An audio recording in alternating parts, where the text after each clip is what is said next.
Hello అండి. రోజులో ఒక పూటైనా 2 ముద్దలైనా ఈ కారం పొడితో తినిపించండి పిల్లలకు గానీ, పెద్దవాళ్ళకి కానీ. అసలు ఏ జలుబులు, దగ్గులు, జబ్బులనేవి దరిచేరవు. దీనికోసం ఒక కప్పు అవిసె గింజలు తీసుకొని బాగా వేయించుకోవాలి. దీంట్లో చిన్న 2, 3 స్పూన్ల మినపప్పు కూడా వేసేసుకొని ఇంకా బాగా వేయించేసి, ఒక స్పూన్ ధనియాలు వేసేసుకోవాలి. అందులోనే ఒక స్పూన్, 2 స్పూన్ల జీలకర్ర కూడా వేసి బాగా వేయించుకోవాలి. ఈ గింజలు మనకి ఎంత బాగా వేగితే మనకి కారం పొడి అనేది అంత టేస్టీగా ఉంటుంది. ఈ కారం పొడితో రోజులో ఒక ముద్ద తిన్నా చాలు, ఎటువంటి రోగాలు మనకు దరిచేరవు. పిల్లలకు కూడా పచ్చళ్ళు అలాంటి తినని పిల్లలకి ఇలా కారం పొడి చేసి పెట్టడం వల్ల హెల్త్కి అయితే చాలా మంచిది. టిఫిన్లలోకి, ఇడ్లీలోకి, దోశ, చట్నీ, చపాతీ దేంట్లోకైనా సరే ఈ కారం పొడితో పిల్లలకు పెట్టచ్చు. ఇప్పుడైతే గింజలు మనకు వేగిపోయినాయి. ఇదే కడాయిలో మనం కరివేపాకు కూడా వేసేసుకొని వేయించుకోవాలి. ఈ కరివేపాకును ముందు రోజు నైట్ కడిగి ఆరబెట్టుకుంటే మనకి తొందరగా వేగిపోతుంది. కరివేపాకు వేయించుకునేటప్పుడు లో ఫ్లేమ్లో వేయించుకుంటేనే క్రిస్పీగా అవుతుంది. చూడండి, కరివేపాకును మనం చేతితో పట్టుకొని ఇలా నలిపితే పొడి పొడిగా అయిపోవాలి. ఇప్పుడైతే కరివేపాకు వేగిపోయింది. మిగతా కరివేపాకు కూడా వేయించేసుకుంటున్నాను.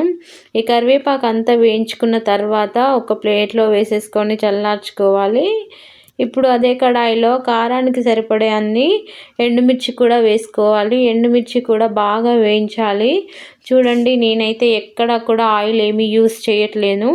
ఎక్కువ రోజులు ఉంటే ఆయిల్ వేయడం వల్ల వాసన వచ్చి పాడైపోతుంది. ఇవన్నీ అయితే మనకు వేగిపోయినాయి. ఇవన్నీ బాగా చల్లార్చుకొని మిక్సీ జార్లో ముందుగా పప్పులు, అవిసె గింజలు, జీలకర్ర, వెల్లుల్లి, అలాగే మన కారానికి సరిపడేంత ఉప్పు, ఎండుమిర్చి వేసి బరకగా మిక్సీ పట్టేసుకోవాలి. ఈ విధంగా మిక్సీ పట్టుకున్న తర్వాత మనకు కరివేపాకును కూడా వేసేసుకొని ఒకసారి మిక్సీ పట్టేసుకున్నామంటే మనకి కరివేపాకు, అవిసె గింజల కారం పొడి అనేది బాగా రెడీ అయిపోయింది. చూడండి, ఇప్పుడు దీంట్లో మనకి 2, 3 గడ్డల వెల్లుల్లి రెమ్మలు, అలాగే కొంచెం ఉప్పు తగ్గింది, ఉప్పు కూడా వేసేసుకొని మళ్ళీ ఒకసారి మిక్సీ పట్టుకున్నట్టయితే మనకి అవిసె గింజల కారం పొడి చాలా మెత్తగా చాలా బాగా రెడీ అయిపోతుంది. ఇప్పుడు ఈ కారం అయితే వేడేమీ లేకుండా చల్లార్చుకొని ఒక ప్లేట్లో వేసేసుకొని ఆ తర్వాత ఒక గాజు సీసాలో స్టోర్ చేసుకుంటే 2, 3 నెలల వరకు అయితే చాలా బాగుంటుంది.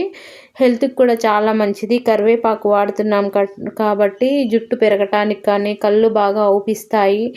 అలాగే అవిసె గింజలలో ప్రోటీన్స్ ఎక్కువగా ఉంటాయి కాబట్టి కాళ్ళు చేతులు నొప్పులు ఉన్న వాళ్ళకి తొందరగా తగ్గిపోతాయి. ఒకసారి అయితే ట్రై చేయండి. నచ్చితే లైక్ చేయండి.